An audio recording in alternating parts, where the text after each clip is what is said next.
की एक कथा, एक गाथा इनको सीखेंगे। ठीक है, ये गाथा है, इसको ध्यान से सुनो। अपमादरतो भिक्खु पमादे भयदस्सिवा अभम्बो परिहानाय निब्बानस्येव सन्तिके। इसका मतलब होता है कि जो साधक, जो भिक्षु अप्रमादी है और जो आलस्य में डर देखता है, यानी आलसी हो गया है, ऐसा लगते ही उसको लगता है, डर लगता है, अरे मेरे जीवन में तो बहुत बुरी चीज हो रही है, तो आलस्य में, प्रमाद में भय देखता है, उसका पतन नहीं हो सकता है। अभव वो परिहानाय, यानी परिहान यानी उसका पतन होना, तो पतन नहीं होता। अभव वो परिहानाय, कि वह परिहानि को नहीं पाता। निब्बानस्येव सन्तिके, वह केवल निर्वाण तक पहुंचता है। ठीक है, तो इस बात को तुम लोग को भी बोलना है। ठीक है, जो भिक्षु अप्रमाद में लगा हुआ है, वह जो प्रमाद में डर देखता है, डरता है, उस भिक्षु का पतन नहीं हो सकता, उस व्यक्ति का पतन नहीं हो सकता, उसकी हार नहीं हो सकती। वह धीरे धीरे निर्वाण तक पहुंच जाता है करके भगवान बुद्ध जी ने इस गाथा में बताया है। देखो बच्चों, आलस्य से हमेशा डरना चाहिए। ठीक है, ये जो आलस्य है ना, ये व्यक्ति को, अच्छे आदमी को कोढ़ी बना देता है। आपको पता है ना, कोढ़ नाम का एक रोग होता है, परंतु आप देखो कोढ़ी आदमी भी बहुत काम कर लेता है ना, उनके लिए बहुत सारी सुविधाएं हैं, तो वो करता है। परंतु आदमी अच्छा खासा चलता फिरता लड़का, चलता फिरती लड़की आलसी हो जाती है। एक तो बिल्कुल बेड पर पड़ा रहेगा, नहीं तो मोबाइल में लगा रहेगा, नहीं तो फोन में लगा रहेगा, ऐसा करके अपना वर्तमान आज सब खर्च कर देता है। तो भगवान बुद्ध जी कहते हैं कि जिसका भविष्य धोखे में है, खतरे में है, उसने अपने भविष्य को संभालने के लिए इस आलस्य को देखकर डरना चाहिए। तो भगवान क्या कहते हैं कि जो व्यक्ति उत्साही है, धर्म का पालन करता है, और जो व्यक्ति डर देखता है आलस्य करने में, कोढ़ी नहीं है, आलसी नहीं है, मेहनती है, तो जो आलस्य में डर देखता है, ऐसे व्यक्ति की हानि कभी नहीं होती। ऐसा व्यक्ति कभी भी भूखा नहीं मरता, ऐसे व्यक्ति की हानि नहीं होती। ऐसा व्यक्ति निर्वाण के नजदीक जाता है, निर्वाण के पास पहुंचता है। निर्वाण क्या है? अल्टीमेट हैप्पीनेस, सबसे सुंदर सुख है। आप जितना सुख अभी देख रहे हो, ये सुख निर्वाण के सुख का अंश भर भी नहीं है। जैसे आपके सर का कोई बाल निकाल ले, आपने देखे अपने बाल, देखे तुम्हारे बाल? हाँ, अब उस एक बाल को पकड़े, तो आज तुम्हारे जीवन में जितना सुख भोग रहे हो उस बाल की तरह है। तो उस बाल को देखकर कोई बोल सकता है क्या कि ये स्वाति है, ये समीर है, या फिर ये अरहन है? बोल सकते हैं क्या? नहीं ना। तो हम जो सुख भोग रहे हैं वो केवल इतना सा है। ये शरीर जितना जो सुख है, ये निर्वाण का सुख, ऐसा समझो। तो उसको पाने के लिए आपको भी और मुझे भी कोशिश करनी चाहिए, है ना। उसको देखो, तो इसीलिए भगवान बुद्ध जी गाथा बताते हैं। ये गाथा के पीछे एक कहानी भी है, हम कहानी को देखते हैं। ठीक है, इतना समझ में आया जो बताए? हाँ, तो क्या करना है, तुमको आलसी बन रहे हो तो डरना चाहिए। शेर के सामने डरने की जरूरत नहीं है, टीचर के सामने डरने की जरूरत नहीं। हाँ, गौरव करना चाहिए, आलस्य से डरना चाहिए, बुरी चीजों से डरना चाहिए, गलतियों से डरना चाहिए। अच्छी चीजें करने में कभी डर नहीं लगना चाहिए, दान देने में कभी डर नहीं लगना चाहिए। दुनिया में कोई कुछ भी कह दे, दान सुखी है। सील का पालन करने में डरना नहीं चाहिए, सील का पालन निडर होकर पालन करना चाहिए, चाहे कुछ भी हो जाए। उसी प्रकार धर्म का अनुकरण करने में, धर्म का आचरण करने में, मैं बौद्ध हूँ, बौद्ध हूँ, भगवान के बताए मार्ग पर चलने वाला हूँ, इसको कहने के लिए, इसको बोलने के लिए, इसके अनुसार जीवन जीने के लिए कभी डरना नहीं चाहिए। कि दूसरा क्या कहेगा, ऐसा वो कह देगा, वैसा कभी नहीं डरना चाहिए। क्योंकि हम जिस रास्ते पर चल रहे हैं वो रास्ता अल्टीमेट हैप्पीनेस की तरफ ले जाता है, बिल्कुल सुंदर सुख की तरफ ले जाता है। इसीलिए सुख को पाने के लिए तो सारी चीजें चलती है, तो सुख को पाने के लिए डरने की आवश्यकता नहीं। तो इसमें एक कहानी बताई है भगवान बुद्ध जी ने, ठीक है। भगवान बुद्ध जी ने ये कहानी, ये जो धम्मपति गाथा है ना, ये गाथा जेतवन आश्रम में बताई थी। श्रावस्ती नगर है यहाँ पे, उत्तर प्रदेश में ही श्रावस्ती। वहां पर अनाथ पिंडक द्वारा दान दिए गए आश्रम को कहते हैं जेतवन आश्रम। ठीक है, जेतवन आराम।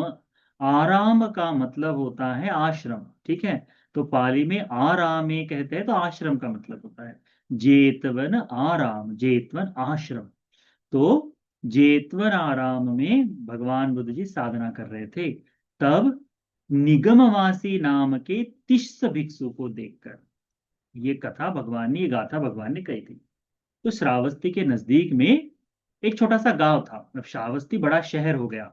अब शहरों के आजू बाजू में छोटे छोटे गांव होते हैं कि नहीं, तो छोटे छोटे गांव थे। तो इन छोटे से गांव में एक बालक पैदा हुआ, ठीक है, जो जिसका नाम था तिस्स। तो तिस्स नाम था, परंतु श्रावस्ती के नजदीक में है इसलिए निगमवासी, गांव का रहने वाला। तो गांव का लड़का कह के कहते हैं ना। तो निगमवासी यानी छोटे से गांव से आया हुआ लड़का, ठीक है। तो गांव में रहने वाला तिस्स, ऐसा नाम पड़ा। तो तिस्स जो है भगवान बुद्ध जी के पास आए, भगवान बुद्ध जी का धर्म सुना और प्रवज्जित हो गए। अब प्रवज्जित होकर उपसंपदा प्राप्त कर तिस्स भंते जी धर्म के अनुसार जीवन जीने लगे। तो कैसा जीवन जीते हैं? अल्पेच्छ है, जो मिला है, जो मिलता है उसमें संतुष्ट हो जाते हैं। जो मिलता है, अधिक इच्छाएं नहीं है उनकी, बहुत सारे कि मुझे ये भी चाहिए, मुझे ये भी चाहिए, मुझे ये भी चाहिए, हमारे जैसे नहीं है। हमको एक चीज मिल गई तो हमको दूसरी चाहिए, ये नहीं तो फिर दूसरी चाहिए, वो नहीं तो वो दूसरी चाहिए। एक एक साथ हमको 10-15 कपड़े चाहिए, एक साथ हमको 10-15 पेपर चाहिए, पेन चाहिए, है ना। हमको शूज चाहिए अलग अलग, है कि नहीं। एक है, दो है काफी है, पांच है बहुत है, 10-10 नहीं। तो अल्पेच्छ यानी जिनकी इच्छाएं कम है, बहुत ज्यादा इच्छा नहीं, तो अल्पेच्छ है। यथा लाभ संतुष्ट, हम कहते ना, यथा लब्ध संपत्ति तो माँ विगच्छन्तु कामस्सका करके कहते हैं ना। वो पाली पाली में आ, हम लोग जब देखते हैं कि कौन सी मैत्री भावना जब कहते हैं, तब उसमें आता है कि यथा लब्ध संपत्ति तो माँ विगच्छन्तु करके कहा गया है। तो उसका मतलब ही होता है यथा लब्ध, यथा लाभ, जो भी मिला है उस मिले हुए में आनंदित होना, उसमें संतुष्ट होना। उसमें ऐसा नहीं कि नहीं फिर बहुत ज्यादा। तो मिली हुई वस्तुओं में संतुष्ट होते हैं। एकांत प्रिय है, एकांत प्रिय ने एकांत में रहने की इच्छा रहनी, कि सब जगह जहां बहुत सारे लोग हैं ऐसा नहीं है। हाँ, पविवित्तो करके कहा है, ठीक है। तो पाली में क्या कहते हैं? अपिच्छो, अपिच्छो का मतलब होता है अल्पिच्छ। संतुष्टो, संतुष्टो का मतलब है संतुष्ट रहने वाले। पविवित्तो, पविवित्तो का मतलब होता है जो एकांत में रहने की इच्छा करते हैं। आरब्ध वीर्यो, आरब्ध वीर्य का मतलब होता है निरंतर धर्म का आचरण करने के लिए प्रयासरत, जो उत्साह से काम करता है, मेहनत से काम करता है, वैसा। तो उत्साहित, उत्साहित होकर आरब्ध वीर्य का मतलब उस तरह से होता है कि निरंतर एक ही काम में वो सतत सतत का बिल्कुल कंटिन्यूटी में करते रहता है। जैसे आप कोई काम कंटिन्यूटी में करना है, जैसे निरंतर डेली कुछ करना है। जैसे आप लोगों ने सोच लिया, बच्चों ने, कि मैं डेली भगवान बुद्ध जी को नमन करूंगा, या फिर मैं डेली भगवान बुद्ध जी के सामने दिया जलाऊंगा, मैं डेली भगवान बुद्ध जी को फूल पूजा करूंगा। यदि ऐसा आपने नियम बना लिया बच्चों अपने जीवन में, तो उसको करने के लिए प्रतिदिन आप मेहनत करनी पड़ेगी। कभी कभी भूल सकते हैं, पर भूलने बगैर, नहीं आज तो लेट हो गया, नहीं नहीं मैं फिर भी करूंगा, रात को ले जाकर एक फूल, एक दीप जला दिए। तो कहीं पे भी जाए, घर में है, घर के बाहर चले जाए, भगवान बुद्ध जी की मूर्त है, भगवान बुद्ध जी की मूर्त नहीं है, तब भी ये फूल भगवान बुद्ध जी के नाम से, भगवान बुद्ध जी के गुणों को अनुमोदन कर देते हैं करके, पूजा करते हैं करके, इस तरह से सोच कर कोई देता है, तो उसको कहते हैं कि सतत निरंतर उस कुशल कार्य में लगा हुआ रहना, उसे कहते हैं आरब्ध वीर्य। ठीक है, तो वह भिक्षु इस तरह से काम करते रहने के कारण प्रसिद्ध हो गया, बहुत सारे लोग उनको जानने लगे। तो भंते जी जो है वे क्या करते थे कि नजदीक के जितने गांव हैं, तो अब जिस गांव से वो पैदा हुए थे उसी गांव के आसपास में अपने ज्ञाति लोग जो थे, उन ज्ञातियों के गांव में भिक्षा मांगने के लिए जाते थे। यानी जैसे कोई किसी घर में गांव में पैदा हुआ, तो भिक्षा मांगने के लिए उसी गांव में चले जाते। तो जब अपने ही गांव में जाए, तो घर में अपने एक तो माता पिता हैं, आसपास में अपने ज्ञातिगण हैं, चाचा चाची, फिर उसके बाद में सारे जितने रिश्तेदार हैं, दूर के चाचा है, दादा दादी हो गए, उसके बाद में बड़े पापा हो गए, ऐसा है ना, बहुत बड़ा अपने पापा के दूसरे भाई जो है, मौसेरे भाई जो होते हैं, पापा के चाचा जो है उनके बेटे, तो ऐसा पूरा एक गांव में सब लोग रहते हैं। तो ये भंते जी बनने के बाद क्या करते हैं, भिक्षा मांगने के लिए अपने ही गांव में जाते हैं, किसी दूसरे के नहीं, तो अपने गांव में जाते हैं। और वो जो भिक्षा मांगने के लिए जाते हैं, तो जाने के कारण वह क्या करते हैं कि जो बड़े बड़े दान रहते हैं श्रावस्ती में, जैसे अनाथ पिंडक सेठ जी होते हैं ना, उनके घर में डेली 500 भंते जी का भोजन होता था। डेली 500 भंते जी का, 500 भंते जी यानी समझ रहे हैं ना कितने सारे हो जाएंगे। तो रोज 500 भंते जी उनके घर में भोजन करते थे। उसी प्रकार ये जो प्रसेनजित कौशल है, प्रसेनदि नाम के राजा जो थे, कौशल नरेश, ये भी असदृश दान देते थे कभी कभी। तो असदृश्य दान यानी ऐसा दान कभी न देखा जाए, कभी न किया जाए, ऐसे दान को भी दिया। परंतु ये निगमवासी तिस्स थेर जो है, इस भोजन में कभी नहीं गए। यदि बच्चों तुमको पता चल जाए कि कहीं कहीं किसी के बर्थडे की पार्टी है, कोई बर्थडे के लिए बुला रहे हैं, बाजू के परिवार के लोग बुला रहे हैं, हमारी इच्छा होती है ना कि प्रणीत ऐसा खाना खाने जाए करके, है ना, केक खाने की इच्छा होती है, अलग अलग जगह से जाने की इच्छा होती है। तो अनाथ पिंडक वगैरह तो बहुत सुंदर ऐसा प्रणीत ऐसा दान देते थे, पर भंते जी कभी नहीं गए, एकांत में रहने की इच्छा रखते हैं। तो ये बात जो है बाकी भिक्षुओं ने भगवान बुद्ध जी से कहा। ठीक है, जाकर भगवान बुद्ध जी को बता दिया कि भगवान, ये जो निगमवासी तिस्स है, नजदीक के गांव में रहने वाला जो तिस्स भंते जी है, ये अपने ज्ञातियों के गांव में ही भोजन के लिए जाता है, भिक्षा मांगने के लिए जाता है। और वह ना तो अनाथ पिंडक के घर में दान के लिए आता है, न विशाखा के घर में दान के लिए जाता है, और ना ही जब कोई बड़ा व्यक्ति कोई भोजन दान का निमंत्रण देता है, राजा हो गए, ऐसे बड़े बड़े दान हो जाए, वहां पे भी नहीं जाता भगवान। ये किसी भी दान में संबंधित नहीं होता। तो भगवान बुद्ध जी तो सब जानते हैं, सब देखते हैं। भगवान बुद्ध जी ने उस भंते जी को बुलाया, चलो बुला आ जाओ। तो भगवान बुद्ध जी के कहने पर वो आता है, और भगवान बुद्ध जी कहते हैं कि भिक्षु, क्या ये सच है कि तुम उनके घर में भोजन के लिए जाते हो, अपने नातियों के घर में जाते हो, परंतु बड़े व्यापारियों के घर में नहीं जाते? तो कहते, भगवान, मैं जो भिक्षा मांगने के लिए जाता हूँ, उनके गांव के प्रति, मेरे नातियों के प्रति, ग्रामवासियों के प्रति मेरा कोई मोह नहीं है, कोई ऐसा प्रेम नहीं है कि जिसके पाश में बनकर मैं वहां चले जाऊं। वहां मुझे गांव में तो रूखा सूखा खाना मिल जाता है कई बार। मुझे गांव में जैसा भी खाना, जो जैसा खाना दे दे, मैं वैसा ही भोजन करके अपने शरीर को चलाता हूँ। तो कई लोग हैं ना, रिश्तेदार हैं, तो बहुत प्रणीत ऐसा सुंदर ऐसा टेस्टी ऐसा खाना बना कर देते हैं। कुछ लोग जो है बड़े गरीब हैं, तो मुझे सूखी रोटी वगैरह ऐसा कुछ मिल जाता है। अब भंते जी लोगों का खाना हमेशा बदलता है, डेली बदलता है, क्योंकि इतने लोग भोजन ला के देते हैं ना, है ना। तो वैसे ही ये भंते जी बताते हैं कि कहीं कहीं मुझे बहुत टेस्टी खाना मिलता है और कहीं कहीं नहीं मिलता, और अनाथ पिंडक तो हमेशा टेस्टी खाना देता है। तो वो कहते हैं, भगवान, मेरी जो इच्छा है वो खाने के प्रति नहीं है, मैं तो केवल ये देखता हूं कि ये जो मेरे ज्ञातिगण हैं, ये इनका पुण्य बढ़े, इनका पुण्य मिल जाए, और मैं उसको पुनः पुनः प्राप्त करने के लिए, उस भोजन को पाने के लिए कोशिश भी नहीं करता, जैसा भोजन मिलता है वैसा ही मैं भोजन करता हूँ, और अपने धर्म साधना को, धर्म के अभ्यास को मैं चलाने की कोशिश करता हूँ। खाने के पीछे मेरा लालच नहीं है। भगवान बुद्ध जी तो मन की बात जानते थे ना। तो भगवान बुद्ध जी ने कहा, भिक्षु वाकई में तुम बड़े अच्छे हो। साधु साधु कहा भगवान ने, तुमने मेरे जैसा गुरु पाया है। भगवान बुद्ध जी भी अल्पेच्छ हैं। कभी चंदन की कुटिया में रह रहे तो कभी पेड़ के नीचे रह रहे। कभी भगवान ने नहीं कहा कि मैं तो बुद्ध हूँ, मैं तो सब इस धर्म, इस पूरे बुद्ध धर्म का मैं तो मुखिया हूँ, मेरे लिए महल बनवाओ, मेरे लिए बड़ा सा कमरा बनवाओ। नहीं ना। भगवान बुद्ध जी अल्पेच, भगवान कहते हैं कि मेरे जैसा गुरु पाकर तुमने वाकई में अल्पेच धर्म की, इस गुरु का ही गौरव बढ़ाने की कोशिश की है। अल्पेच गुरु भी अल्पेच है ना, तो तुमने भी अल्पेचता ही ग्रहण ग्रहण की है। जो धर्म की परंपरा है, उस धर्म की परंपरा का तुम अनुकरण कर रहे हो करके भगवान बुद्ध जी बताते हैं।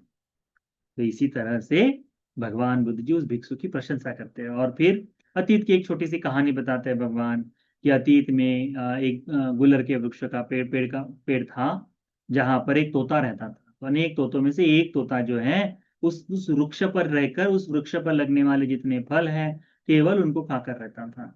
तो इस कारण से दूसरे पक्षी तो सब जगह चले जाते थे, पर ये नहीं जाता था। तो इस कारण से उसके मन का भाव जो था वो जानकर शक्र देवेंद्र जी ने इस संपूर्ण पेड़ को सुखाने की कोशिश की। और फिर भी वो तोता जो है कहीं नहीं गया। फिर शक्र देवेंद्र को पश्चाताप हुआ कि इस तरह से नहीं, तो उसको सारी चीजें दे दी। तब उनको पता चला कि नहीं, ये अल्पेच्छ है। ये वाकई में धर्म के अनुसार जितना मिलता है उतने पर ही पर्याप्त रहकर जीवन जीते हैं, उस तरह से जिया। तो ये है कल्याण की परंपरा अतीत से। और भगवान बुद्ध जी तब जाकर उन भंते जी के सामने ये गाथा बोलते, क्या बोलते हैं? अपमादरतो भिक्खु पमादे भय दस्यवा। क्या अप्रमादी जो भिक्षु अप्रमादी है, जो धर्म के अनुसार आचरण करने में कोई आलस नहीं करता, ऐसा व्यक्ति आलस्य को देखकर डरता है, आलसी बनने को लेकर डरता है। अभवो परिहानाय, उसकी कभी हानि नहीं होती, उसको कभी नुकसान नहीं होता। जो धर्म के अनुसार उत्साह से चलता है, कर्मठ है, काम करने वाला है, उसकी हानि नहीं होती। निब्बान सेव संति के, वह निर्वाण को प्राप्त करता है करके भगवान बुद्ध जी ने ये गाथा बताया। अब जैसे ही भगवान बुद्ध जी ने ये गाथा बोले, ये भंते जी बैठकर सुन रहे थे ना, तो सुनते सुनते इन भंते जी के मन में धर्म का चिंतन जागा। और देखते ही देखते भंते जी जो है अरहंत हो गए, जीवन मुक्त हो गए। जिसके लिए चीवर पहने उसका काम पूर्ण कर दी। देखो, एक गाथा से भी बहुत परिवर्तन आता है। इसीलिए बच्चों, तुमको डेली करना चाहिए क्या, कि आलस्य को छोड़ देना चाहिए। थोड़ा थोड़ा आलस्य आता है, कोई दिक्कत नहीं, थोड़ा थोड़ा चल जाएगा, तुम बच्चे हो ना। पर ज्यादा आलस आ रहा है, यानी तुम्हारा पढ़ाई करने की इच्छा ही नहीं हो रही, गेम खेलने की इच्छा है, और नहीं तो फिर सोना है। कोई काम जो घर में है, जैसे तुम लोग घर में काम करते हो ना, थोड़ा बहुत मम्मी को झाड़ू मारने में सहायता करते हो, अपने बर्तन खुद धो लेते हो, अपने तुम यदि बच्चे बड़े हो जाए तो, है ना। तो उस तरह से थोड़ा बहुत मम्मी को सहायता करते हो ना काम करने में, पापा को सहायता करते हो ना काम करने में। तो उस तरह से आलस्य से दूर हो जाना चाहिए, आलस्य नहीं करना चाहिए। मदद करना अच्छी बात है, जो बच्चे ये काम नहीं कर रहे उन्होंने करना चाहिए। और तुम बच्चों को विशेष करके ध्यान में रखना चाहिए कि मैं डेली ध्यान का अभ्यास करूंगा, मैं डेली सील को बोलूंगा, मैं डेली भगवान बुद्ध जी को नमन करूंगा करके आपने चिंतन करना चाहिए। ये बहुत आवश्यक है। यदि ये चीजें न हो तो क्या होगा? ये चीजें नहीं होने से धीरे धीरे धीरे धीरे हम आलसी बन जाएंगे, और आलसी बनने के बाद हम कुछ नहीं कर पाएंगे। आलस्य बहुत मुश्किल काम है, बहुत बुरा है। वो आदमी को विनाश कर देता है। आदमी ऐसे ही जीता है, उसको धन धन अर्जित नहीं कर पाता, बड़ा नहीं हो पाता। इसीलिए आलस्य को त्यागना चाहिए। तो इस बात को अच्छे से ध्यान में रखो, ठीक है। तो ये गाथा को तुम लोगों ने ध्यान में रखना चाहिए। क्या है ये गाथा? अपमादरतो भिक्खु पमादे भयदस्सिवा अभवो परिहानाय निब्बानस्येव संतिकेति। क्या बोलना है? अपमादरतो भिक्खु। ठीक है, एक बार फिर से बोलो, मैं कहता हूं। अपमादरतो भिक्खु अपमादरतो भिक्खु अपमादरतो भिक्खु अपमादरतो भिक्खु पमादे भयदस्सिवा पमादे भयदस्सिवा पमादे भयदस्सिवा पमादे भयदस्सिवा अभब्बो परिहानाय अभब्बो परिहानाय अभब्बो परिहानाय अभब्बो परिहानाय निब्बानस्येव सन्तिके निब्बानसेव सन्तिके निब्बानस्येव सन्तिके। निब्बानसेव सन्तिके। इस बात को ध्यान में रखो, हाँ, इस कहानी को भी ध्यान में रखो। आलसी आदमी ठीक नहीं, आलस्य को त्याग कर जो धर्म का अनुसरण करता है, धर्म के अनुसार जीता है, वह व्यक्ति आगे चलकर बड़ा व्यक्ति बन सकता है, बहुत अच्छे से धर्म का जीवन जी सकता है। जिस धर्म के अनुसार चलकर निर्वाण को पाया जाता है, ऐसे धर्म का भी अच्छी तरह से पालन हो जाता है। आलसी आदमी अपना धन खर्च कर देता है, आलसी आदमी अपने मित्र छोड़ देता है, आलसी आदमी अपने कर्तव्य को भूल जाता है, आलसी आदमी परिहानि को पाता है, उसका नुकसान ही नुकसान होता है। ठीक है, यानी वो आलसी आदमी ऐसा, आज नहीं कल करूंगा, कल नहीं परसों करूंगा, वो तो अभी बहुत देर है, तो सुबह हुई है, अब तो शाम हो गई, अभी खाना खाया है, अब भी तो सोकर उठा हो, ऐसा कह के जो काम को टालते रहता है ना, वो आलसी आदमी है, तो उसको नहीं करना है। अच्छी तरह से आलस्य को त्याग कर धर्म का अभ्यास करना चाहिए। ठीक है, आज समझ में आया इतना? ठीक है बच्चों, आज के लिए इतनी कक्षा पर्याप्त है।